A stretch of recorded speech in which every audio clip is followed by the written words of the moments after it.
আসসালামু আলাইকুম গাইজ, আজকে হবে আমাদের গিল্ডের রিভিউ। আমাদের গিল্ডের মধ্যে কে কে আছে নাকি আমাদের গিল্ডের মধ্যে নাকি বিবিএস আছে। তো ভিডিও লাস্টে কিন্তু যে কোনো পাঁচজনকে আমি গিভওয়ে দেবো। তো ভিডিও লাস্টে থাকলে তোমরা বুঝতে পারবে আমি কি গিভওয়ে দেবো। তার আগে গাইজ, যারা আমার এই ইউটিউব চ্যানেল নতুন আছো তো প্লিজ মন থেকে একটু সাবস্ক্রাইবটা করে রাখো।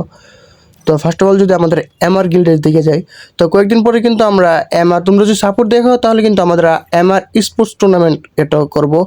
তো এটা কিন্তু আমি, আর এটা হলো শিহাব। তো শিহাবকে আমি বলে দিচ্ছি তার গেম প্লে কিন্তু ততটা ভালো না, সে ছোট একজন বাচ্চা।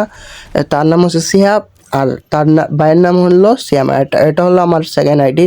এটার বানাইছি আমি, ভাই আমি গিল্ডের মালিক। মূলত আমি হয়েছি গিল্ডের মালিক, কিন্তু আমি এটাকে বানাই ফেলছি গিল্ডের মালিক, বুঝেছেন?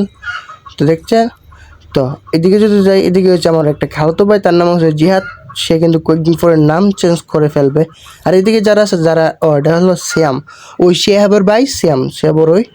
তো এদিকে শ্যামের আইডিটা আমরা দেখাই দিলাম, সে কিন্তু খুবই ভালো গেম প্লে করে। আর এদিকে যারা নাম চেঞ্জ করছে না, তাকেও কিন্তু আমি বলে দিছি নাম চেঞ্জ করতে। আর এদিকে যদি দেখো, এটা হলো আমার নিজের ছোটো ভাই আব্দুল হক শাহ। তো এদিকে হলো হায়দার, সে আমার একটা বন্ধু। তো আর এটা হলো একটা ফাহিম, সে আমার একটা নিউ বন্ধু, তাকে কিন্তু আমাদের নাম দিয়ে গিল্ডে ঢুকাই ফেলছি। সবাই মোটামুটি খেলা পারে। তো সামনে কিন্তু আমি একটা স্পোর্টস টুর্নামেন্ট ক্রিয়েট করবো। আর ভিডিও লাস্টে যেহেতু আসতে বলছো, তো তাহলে গিভওয়ে করতে বলে দিই। তো তোমরা তোমাদের ইউআইডি কমেন্ট করো। আর ইউআইডির মধ্যে মানে আমার কাছে আছে 82,000 ডায়মন্ড। তোমাদের এখান থেকে কিন্তু 10,000 করে যে কোনো ক্যারেক্টার মানে যে কোনো পাঁচজনকে আমি ক্যারেক্টার গিভওয়ে করবো। তো গরিব ইউটিউবার ভাই, আমি এর থেকে বড় আর কিছু দিবার সামর্থ্য নাই। তো এত পর্যন্ত যদি দেখে থাকো ভাই।